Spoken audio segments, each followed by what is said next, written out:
শরীফ ওসমান হাদির হত্যাকারী এবং হত্যার পরিকল্পনাকারী, মদতদানকারী এবং নির্দেশ দানকারী প্রত্যেকটা ব্যক্তিকে কেন এখনো সামনে আনা হচ্ছে না? বাংলাদেশ ইসলামী ছাত্রী সংস্থা ঢাকা বিশ্ববিদ্যালয় শাখা আজকে অব্যাহতভাবে নারীদেরকে যে স্লাট শেমিং করা হচ্ছে এই বিষয়টা নিয়ে প্রতিবাদ জানাতে মানববন্ধনের আয়োজন করেছে। একই সাথে জুলাইয়ের অন্যতম যোদ্ধা শহীদ শরীফ ওসমান বিন হাদির হত্যার বিচারের দাবির যে দীর্ঘসূত্রিতা, এই দীর্ঘসূত্রিতার প্রতিবাদ জানাতে আমরা আজকে মানববন্ধনের আয়োজন করেছি। গত রাতেও আমরা ছাত্র সংসদের নারী প্রতিনিধি যারা আছি তারা কথা বলছিলাম এবং এক পর্যায়ে আমরা দেখতে পেলাম যে আমাদের একজন ছাত্রী প্রতিনিধি জান্নাতুল নুসরাত আদন, তাকে কিভাবে অত্যন্ত বীভৎসভাবে, অত্যন্ত কুরুচিপূর্ণভাবে স্লাট শেমিং করা হচ্ছে। বিভিন্ন নাম্বার থেকে ফোন দিয়ে, মেসেজ দিয়ে তাকে হুমকি দেয়া হচ্ছে। তো যখন এই বিষয়গুলো সামনে আসলো তখন আসলেই অনেক বেশি খারাপ লাগছিল যে আমরা যারা ছাত্র সংসদে নির্বাচনে অংশগ্রহণ করেছি আমাদেরকে বিভিন্ন প্রতিকূল অবস্থার মধ্য দিয়ে যেতে হয়েছে এবং আমরা ইশতেহারে বলেছিলাম যে এই যে নারীদেরকে নিয়ে অনলাইনে হ্যারাস করা হয়, স্লাট শেমিং করা হয়, আমরা এগুলোর বিরুদ্ধে কাজ করব।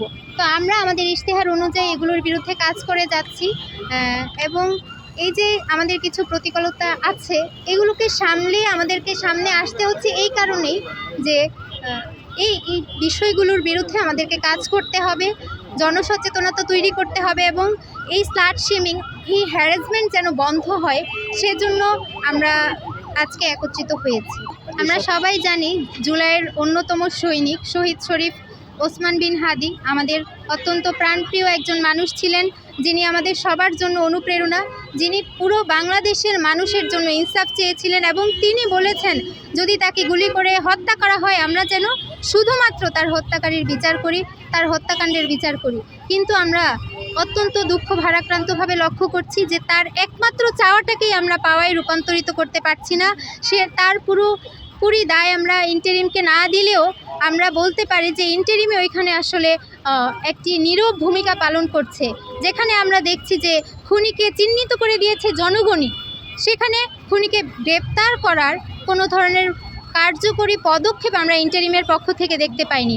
আমরা জানি খুনি যদি দেশের বাইরে থাকে তাহলে ইন্টারপোলের মাধ্যমে তাকে গ্রেপ্তার করার একটা নির্দেশনা রয়েছে, কিন্তু সেই ধরনের কোনো পদক্ষেপ আমরা এখনও পর্যন্ত ইন্টারিমের পক্ষ থেকে দেখতে পাইনি।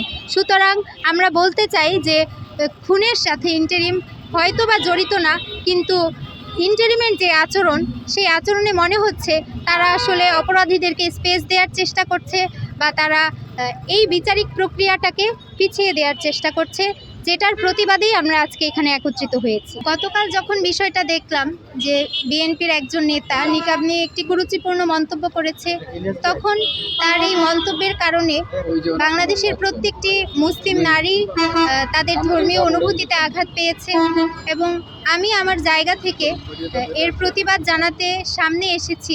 কারণ আমরা দেখতে পাই যে বাংলাদেশের সামাজিক প্রেক্ষাপটে নারীরা অনেক কম সামনে আসে এবং আপনারা এখানে যারা উপস্থিত আছেন তারা নিশ্চয়ই বুঝতে পারছেন যে কেন নারীরা এগিয়ে আসছে না।